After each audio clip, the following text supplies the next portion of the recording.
পানি দিয়ে সামনে পানি দিয়ে দিয়ে ফিরিয়ে এনেছে। সম্ভবত আমরা ভালো করে খতিয়ে দেখলে আপনারা পাবেন, ভালো করে খতিয়ে দেখলে 100% পাওয়া যাবে ওই লোকটা আওলাদে ইয়াজিদ। আসসালামু আলাইকুম ওয়া রাহমাতুল্লাহি ওয়া বারাকাতুহু। আপনারা কি কারবালার কথা শুনেছেন?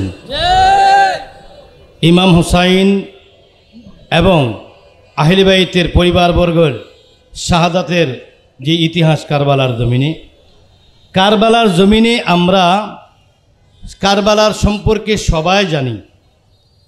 কারবালার সবচেয়ে বড় কষ্টের বিষয়টা ছিল এক ফোঁটা পানি, ঠিক কিনা? কারবালার সময় আমাদের জন্ম হয়নি।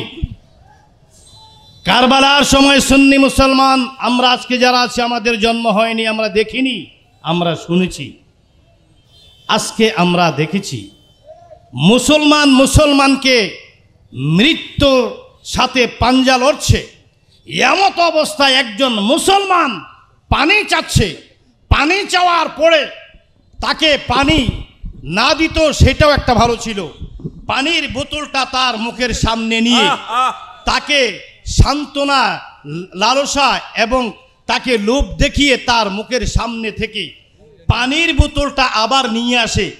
আমার সেই ভাই রইসুদ্দিন পানির বোতলটার দিকে তাকিয়ে হা হা করে কাঁদছে, কাতরাচ্ছে, মরণ তার সাথে, মৃত্যুর সাথে পাঞ্জা লড়ছে। আমার মনে হয় আমি কোনো দিকে বক্তব্য দিকে যাইনি, যেতে চাই না। আমার মনে হয় পুলিশের পোশাকটা একটি পবিত্র। আমি পুলিশ প্রশাসনকে বলবো মদের বোতলে মধুর লেবেল লাগানো যাবে না। পুলিশের পোশাক পবিত্র, এই পোশাক যেন কিয়ামত পর্যন্ত বাংলাদেশে পবিত্র থাকে। সেই পবিত্র পোশাককে পবিত্র রাখার দায়িত্ব একমাত্র প্রশাসনের। আমার ভাই রইসুদ্দিনের বিচারের দাবি জানাচ্ছি সর্বপ্রথম সেই প্রশাসনের কাছেই, কারণ প্রশাসনের সব লোক খারাপ নয়। যেই লোকটা পানি দিয়ে সামনে পানি দিয়ে দিয়ে ফিরিয়ে এনেছে, সম্ভবত আমরা ভালো করে খতিয়ে দেখলে আপনারা পাবেন, ভালো করে খতিয়ে দেখলে 100% পাওয়া যাবে ওই লোকটা আওলাদে ইয়াজিদ। ওই যে পুলিশের সদস্যটা পানি নিয়ে এই ঘটনাটায় টালবাহানা করেছিল, সে ইয়াজিদের আওলাদ হবে নিশ্চয়ই। তার রক্তের ভিতরে ইয়াজিদের বীর্য। তার এই পুলিশ বাহিনীর মধ্যে সবাই ইয়াজিদের দালাল নয়। পুলিশ বাহিনী হচ্ছে একটি পবিত্র পোশাক। আমি পুলিশ প্রশাসনকে বলবো আপনাদের এই পোশাকটা অত্যন্ত পবিত্র, এই পবিত্রতা রক্ষা করে আপনাদেরকে দায়িত্ব দিলাম। আমার ভাই রইসের এই অ্যাকশন নেওয়ার জন্য প্রথমেই দায়িত্ব আপনাদেরকেই দেওয়া হলো।